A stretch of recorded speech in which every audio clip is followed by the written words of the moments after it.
Әмеңгер фильмі қазақ киносындағы ең даулы драмалардың бірі, бірақ көп көрермен бір сұрақ қояды. Бұл фильмнің идеясы шынымен түпнұсқа ма, әлде шетел киноларына ұқсап кеткен бе? Көрермен оны түрік сериалдарына ұқсатады, мысалы «Далекий город». Сонда бұл плагиат па, әлде бәрінің түбірі бір дәстүр ме? Иә, бұл сериалдарда да ұқсас сюжет бар, жесір әйел және дәстүр. Бірақ мұнда маңызды бір нәрсе бар. Әмеңгерлік тек қазақ мәдениетінде ғана емес, мұндай дәстүр түрік қоғамында, Иран мәдениетінде, тіпті еврей дәстүрінде де болған. Сондықтан ұқсас сюжеттердің пайда болуы табиғи. Фильмде інісі қайтыс болды деп ойлайды. Осыдан кейін қайнаға келіннің тағдырын шешуге тырысады. Бірақ фильмде бірнеше логикалық мәселелер бар. Келіннің жүкті екені нақты айтылмайды. Кейіпкерлердің әрекеттері толық түсіндірілмейді. Кей сценалар драманы күшейту үшін ғана қосылған сияқты көрінеді. Мысалға, туған ағасы қарындасын тірідей көмгісі келетін сахна.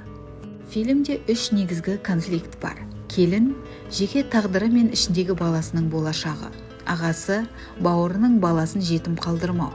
Келіннің ағасы қарындасын қорғауға тырысуы. Бірақ сценарий бұл психологиялық конфликтіні толық ашпайды. Актерлық құрам жақсы таңдалған, бірақ сценарийдегі логикалық үзілістер олардың потенциалын толық ашуға мүмкіндік бермейді. Өйткені логикасы әлсіз жазылған кейіпкерді сенімді ойнау актер үшін де қиын. Фильмде ауыр драмалық атмосфера бар, музыка эмоцияны күшейтеді. Музыка жағынан фильм қателеспеген. Бірақ кей жерде драма тым күшейіп, мелодрамаға айналып кеткендей көрінеді. Сондықтан Әмеңгер фильмі нақты бір фильмнен көшірілген деп айту қиын, бірақ оның драмалық стилі мен конфликт құрылымы түрік сериалдарының эстетикасына ұқсайды.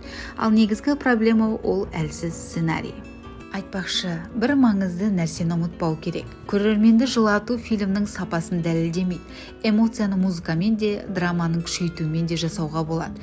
Бірақ нағыз мықты кино көрерменді тек жылатып қана қоймай, ойландырады. Ал сіз қалай ойлайсыз? Әмеңгер фильмі шын мәнінде мықты драма ма, әлде әлсіз сценарийдің құрбаны ма? Сіздермен болған Дания Кинолаб KZ каналына жазылып пікір қалдыруды ұмытпаңыздар.